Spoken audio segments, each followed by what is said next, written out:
ದೋಸೆ ಅಂದಾಕ್ಷಣ ನಮಗೆ ನೆನಪು ಬರೋದು ಮಸಾಲೆ ದೋಸೆ, ಬೆಣ್ಣೆ ದೋಸೆ, ಸೆಟ್ ದೋಸೆ ಮತ್ತು ತುಪ್ಪ ದೋಸೆ. ನಾವು ತುಪ್ಪ ದೋಸೆಯನ್ನು ಬಿಟ್ಟು ಆಲ್ಮೋಸ್ಟ್ ಎಲ್ಲ ದೋಸೆಯ ರೆಸಿಪಿಯನ್ನು ಆಲ್ರೆಡಿ ನಮ್ಮ ಚಾನಲ್ನಲ್ಲಿ ಶೇರ್ ಮಾಡಿದ್ದೇವೆ. ಈ ವಿಡಿಯೋದಲ್ಲಿ ಹೋಟೆಲ್ಗಳಲ್ಲಿ ಮಾಡುವ ರೀತಿ ತುಪ್ಪ ದೋಸೆಯನ್ನು ಮಾಡುವ ಬಗ್ಗೆ ನೀವು ತಿಳ್ಕೋಬಹುದು. ಅಂದಹಾಗೆ ಈ ವಿಡಿಯೋವನ್ನು ಕೊನೆ ತನಕ ನೋಡಿ. ಮೊದಲಿಗೆ ದೋಸೆಯ ಹಿಟ್ಟನ್ನು ಮಾಡಲಿಕ್ಕೆ ನಾನೊಂದು ಬೌಲ್ನಲ್ಲಿ 1 ಕಪ್ನಷ್ಟು ಉದ್ದಿನ ಬೇಳೆಯನ್ನು ಹಾಕ್ತಿದ್ದೇನೆ.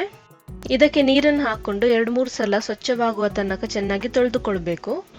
ಹಿಟ್ಟಿಗೆ ಬೇಕಾದ ಸಾಮಗ್ರಿಗಳನ್ನು ಹಾಕುವಾಗ ಮೆಜರ್ಮೆಂಟ್ ಅನ್ನು ಕರೆಕ್ಟ್ ಆಗಿ ಫಾಲೋ ಮಾಡಿ.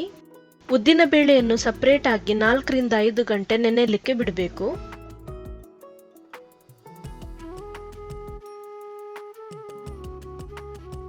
ನಾನೀಗ ಇನ್ನೊಂದು ಕಪ್ನಲ್ಲಿ 2.5 ಕಪ್ನಷ್ಟು ದೋಸೆ ಅಕ್ಕಿಯನ್ನು ಹಾಕ್ತೇನೆ. ಈ ಸೊಸೈಟಿಯಲ್ಲಿ ಅಕ್ಕಿ ಸಿಗುತ್ತಲ್ಲ, ಅದೇ ಅಕ್ಕಿಯನ್ನು ಬಳಸಿದ್ದೇನೆ.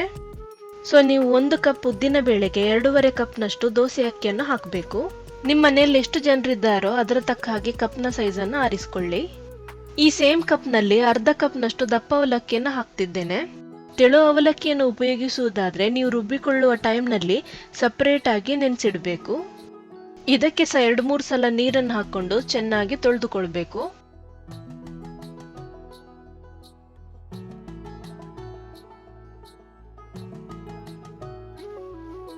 ಇದಕ್ಕೆ ಸಹ ಬೇಕಾದಷ್ಟು ನೀರನ್ನು ಹಾಕೊಂಡು ಉದ್ದಿನ ಬೇಳೆ ಜೊತೆ 4 ಗಂಟೆ ನೆನೆಯಲಿಕ್ಕೆ ಇಟ್ಬಿಡಿ.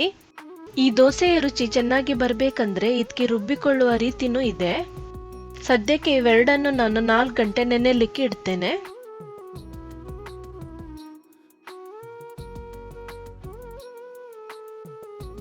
4 ಗಂಟೆ ನಂತರ ಇದು ಚೆನ್ನಾಗಿ ನೆಂದು ತುಂಬಾ ಸಾಫ್ಟ್ ಆಗಿಬಿಟ್ಟಿದೆ. ನಾನು ಹಿಟ್ಟನ್ನು ವೆಟ್ ಗ್ರೈಂಡರ್ನಲ್ಲಿ ರುಬ್ಬಿಕೊಳ್ತೇನೆ. ಮೊದಲಿಗೆ ನೀರನ್ನು ಹಾಕೊಂಡು ಉದ್ದಿನ ಬೇಳೆಯನ್ನು ಮಾತ್ರ ಹಾಕ್ಕೊಳ್ಬೇಕು. ಮಿಕ್ಸರ್ ಗ್ರೈಂಡರ್ನಲ್ಲಿ ರುಬ್ಬಿಕೊಳ್ಳುವವರು ಮೊದಲಿಗೆ ಉದ್ದಿನ ಬೇಳೆಯನ್ನು ಚೆನ್ನಾಗಿ ರುಬ್ಬಿಕೊಂಡು ಒಂದು ಪಾತ್ರೆಗೆ ಹಾಕ್ಕೊಳ್ಳಿ.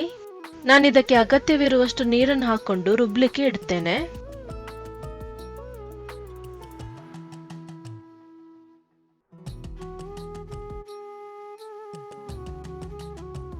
ಉದ್ದಿನ ಬೇಳೆ ಈಗ ಆಲ್ಮೋಸ್ಟ್ 80% ಅಷ್ಟು ರುಬ್ಬಿಕೊಂಡಾಗಿದೆ. ನಡುವೆ ಈ ರೀತಿ ಸ್ಕ್ರೇಪ್ ಮಾಡ್ಕೊಳ್ತೇನೆ. ವೆಟ್ ಗ್ರೈಂಡರ್ನಲ್ಲಿ ರುಬ್ಬಿಕೊಳ್ಳುವವರು ಉದ್ದಿನ ಬೇಳೆಯ ಹಿಟ್ಟನ್ನು ತೆಗೆಯದೆ ಇದಕ್ಕೇನೆ ನೆನೆಸಿಟ್ಟ ಅಕ್ಕಿಯನ್ನು ಹಾಕಬೇಕು. ನಿಮ್ಮ ಗ್ರೈಂಡರ್ನ ಮೋಟಾರ್ನ ಕೆಪಾಸಿಟಿಯ ತಕ್ಕ ಹಾಗೆ ಬೇಕಾಗಿದ್ದಲ್ಲಿ 10 ನಿಮಿಷ ರೆಸ್ಟ್ ಕೊಟ್ಟು ನಂತರ ರುಬ್ಲಿಕ್ಕೆ ಸ್ಟಾರ್ಟ್ ಮಾಡಿ. ನಾವು ಯೂಶುವಲಿ ದೋಸೆ ಹಿಟ್ಟನ್ನು ರುಬ್ಬಿಕೊಳ್ತೇವಲ್ಲ, ಅದೇ ಕನ್ಸಿಸ್ಟೆನ್ಸಿ ಆಗುವ ತನಕ ಇದನ್ನು ರುಬ್ಬಿಕೊಳ್ಳೋಣ. ದೋಸೆ ಹಿಟ್ಟು ಈಗ ರೆಡಿಯಾಗಿದೆ. ಇನ್ನೇನು ಇದನ್ನು ತೆಗಿಬೇಕು ಅನ್ನುವಷ್ಟರಲ್ಲಿ ನಾನು ಇದಕ್ಕೆ ಅಗತ್ಯವಿರುವಷ್ಟು ಉಪ್ಪನ್ನು ಹಾಕಿಕೊಳ್ತೇನೆ. ಗ್ರೈಂಡರ್ ಅನ್ನು ಈಗ ಆಫ್ ಮಾಡಿಕೊಂಡು ಹಿಟ್ಟನ್ನು ಈಗ ಇನ್ನೊಂದು ಪಾತ್ರೆಗೆ ಹಾಕ್ಕೊಳ್ಬೇಕು. ಕೊನೆಯಲ್ಲಿ ನಾನು ಗ್ರೈಂಡರ್ಗೆ ಅರ್ಧ ಗ್ಲಾಸ್ನಷ್ಟು ನೀರನ್ನು ಹಾಕೊಂಡಿದ್ದೆ. ಆ ನೀರನ್ನು ಇದರ ಮೇಲೆ ಹಾಕ್ಕೊಳ್ತಿದ್ದೇನೆ. ಈ ಹಿಟ್ಟನ್ನೀಗ ರಾತ್ರಿ ಪೂರ್ತಿ ಹುದುಗ್ಲಿಕ್ಕೆ ಇಟ್ಬಿಡಿ.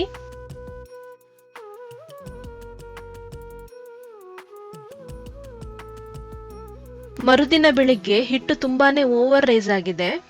ಇದು ಯಾವುದೆಲ್ಲ ಕಾರಣದಿಂದ ಆಗುತ್ತೆ ಅಂತ ಹೇಳ್ತೇನೆ. ಮೊದಲಿಗೆ ನಾವು ವಾಸ ಮಾಡುವ ಸ್ಥಳದ ವೆದರ್ ಚೇಂಜಸ್ ನಿಂದ ಈ ರೀತಿ ಆಗ್ತದೆ. ಇನ್ನೊಂದು ಕಾರಣ ಏನಂದ್ರೆ ನಾವು ಉದ್ದಿನ ಬೇಳೆಯನ್ನು ಸಪರೇಟ್ ಆಗಿ ರುಬ್ಬಿಕೊಂಡಿದ್ದು. ಅಕ್ಕಿಗೆ ಕಂಪೇರ್ ಮಾಡಿದ್ರೆ ಉದ್ದಿನ ಬೇಳೆ ಯಾವಾಗ್ಲೂ ವಾಲ್ಯೂಮ್ ನಲ್ಲಿ ಡಬಲ್ ಆಗ್ತದೆ. ಎನಿವೇಸ್ ಇದನ್ನೀಗ ಸರಿ ಮಾಡಿದ್ದಾಯ್ತು. ಸದ್ಯಕ್ಕೆ ಇದನ್ನು ಬದಿಗಿಟ್ಟು ಇನ್ನೊಂದು ಬೌಲ್ಗೆ 1 ಕಪ್ನಷ್ಟು ಮೈದಾ ಹಿಟ್ಟನ್ನು ಹಾಕೊಳ್ಳಿ. ನಾನು ಯಾವ ಕಪ್ನಲ್ಲಿ ಅಕ್ಕಿ ಬೇಳೆಯನ್ನು ಅಳತೆ ಮಾಡಿಕೊಂಡು ನಿನ್ನೆ ಹಾಕಿದ್ನೋ ಅದೇ ಕಪ್ನಲ್ಲಿ ಮೈದಾ ಹಿಟ್ಟನ್ನು ಹಾಕ್ತಿದ್ದೇನೆ. ಇದಕ್ಕೆ ಒಂದು ಅರ್ಧ ಟೀ ಸ್ಪೂನ್ ಅಷ್ಟು ಉಪ್ಪನ್ನು ಹಾಕಿ ಮತ್ತೆ 1 ಟೀ ಸ್ಪೂನ್ ಅಷ್ಟು ಸಕ್ಕರೆಯನ್ನು ಹಾಕಬೇಕು. ಇವು ಮೂರನ್ನು ಸಹ ಒಂದ್ಸಲ ಚೆನ್ನಾಗಿ ಬೆರೆಸ್ಕೊಳ್ಳಿ.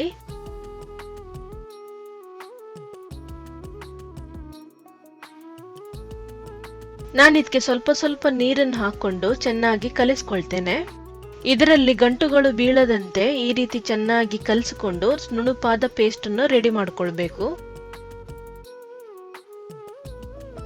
ಮೈದಾ ಹಿಟ್ಟನ್ನೀಗ ಕಲಿಸಿಕೊಂಡಿದ್ದಾಯ್ತು. ಇದರ ಕನ್ಸಿಸ್ಟೆನ್ಸಿನ ಒಂದ್ಸಲ ನೋಡ್ಕೊಳ್ಳಿ. ನಾವೀಗ ಈ ದೋಸೆ ಹಿಟ್ಟಿಗೆ ಕಲಿಸಿಕೊಂಡ ಮೈದಾವನ್ನು ಹಾಕ್ಕೊಳ್ಬೇಕು. ಹೋಟೆಲ್ನಲ್ಲಿ ದೋಸೆಗೆ ಯಾವ ಟೆಕ್ಸ್ಚರ್ ಇರುತ್ತಲ್ವಾ ಅದನ್ನು ಮೈದಾ ಹಾಕೋದ್ರಿಂದನೇ ಬರೋದು. ಈಗ ಈ ಎರಡು ಹಿಟ್ಟನ್ನು ಚೆನ್ನಾಗಿ ಬೆರೆಸ್ಕೊಳ್ಳಿ.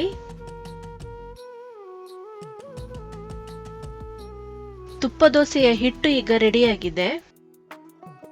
ದೋಸೆಯನ್ನು ಹಾಕುವ ಮೊದಲಿಗೆ ಈ ಹಿಟ್ಟಿನ ಹದವನ್ನು ಒಂದ್ಸಲ ನೋಡ್ಕೊಳ್ಳಿ. ನಾವೀಗ ತುಪ್ಪ ದೋಸೆಯನ್ನು ಮಾಡೋಣ. ಮೊದಲಿಗೆ ದೋಸೆ ಕಾವಲಿ ಬಿಸಿಯಾದ ನಂತರ ಸ್ವಲ್ಪ ತುಪ್ಪವನ್ನು ಸವರ್ಕೊಳ್ತೇನೆ. ಒಂದು ಸೌಟ್ನ ತುಂಬಾ ಹಿಟ್ಟನ್ನು ತೆಗೆದು ಈ ರೀತಿ ಸುರಿಯಿರಿ. ಕೇವಲ ಒಂದು ಸುತ್ತು ಇದನ್ನು ತಿರುಗಿಸಿದ್ರೆ ಸಾಕು. ದೋಸೆಯನ್ನು ಮೀಡಿಯಂ ಫ್ಲೇಮ್ನಲ್ಲಿ ಕಾಯಿಸಿ. ದೋಸೆ ಈ ರೀತಿ ಮೇಲ್ಗಡೆಯಿಂದ ಡ್ರೈ ಆದ ನಂತರ ಬೇಕಾದಷ್ಟು ತುಪ್ಪವನ್ನು ಸುರಿಯಿರಿ. ತುಪ್ಪ ಜಾಸ್ತಿ ಹಾಕಿದಷ್ಟು ರುಚಿ ಚೆನ್ನಾಗಿ ಬರ್ತದೆ.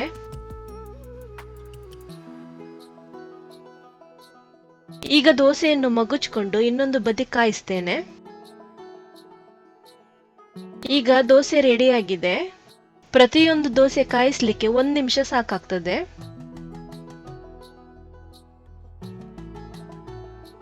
ತುಪ್ಪ ದೋಸೆಯನ್ನು ಕಾವಲಿಂದ ಹೊರತೆಗೆದು ಬಿಸಿ ಬಿಸಿಯಾಗಿ ಸರ್ವ್ ಮಾಡಿ. ತುಪ್ಪ ದೋಸೆ ಯಾವಾಗಲೂ ಖಾರವಾದ ಕಾಯಿ ಚಟ್ನಿಯೊಂದಿಗೆ ಚೆನ್ನಾಗಿರ್ತದೆ. ನಾವು ಮೈದಾ ಹಿಟ್ಟನ್ನು ಹಾಕಿರೋದ್ರಿಂದ ಬೇರೆ ದೋಸೆಗೂ ಈ ದೋಸೆಗೂ ಇರುವ ವ್ಯತ್ಯಾಸ ನೀವಿಲ್ಲಿ ನೋಡಬಹುದು. ಹಾಗೇನೆ ನಿಮ್ಗೆ ಬೇರೆ ಯಾವುದೇ ದೋಸೆಯ ರೆಸಿಪಿ ಬೇಕಾಗಿದ್ದಲ್ಲಿ ಅದನ್ನು ಕಮೆಂಟ್ ಮೂಲಕ ತಿಳಿಸಿ. ನಾವು ಅದರ ವಿಡಿಯೋವನ್ನು ಹಾಕಲು ಪ್ರಯತ್ನ ಮಾಡುತ್ತೇವೆ. ಹಾಗೇನೆ ನಿಮ್ಗೆ ಈ ವಿಡಿಯೋ ಇಷ್ಟವಾಗಿದ್ರೆ ಲೈಕ್ ಮಾಡಿ, ಇಷ್ಟವಾಗಿಲ್ಲ ಅಂದ್ರೆ ಡಿಸ್ಲೈಕು ಮಾಡಬಹುದು. ನಾವು ಮತ್ತೊಮ್ಮೆ ಭೇಟಿಯಾಗೋಣ. ಎಲ್ಲರಿಗೂ ನಮಸ್ಕಾರಗಳು.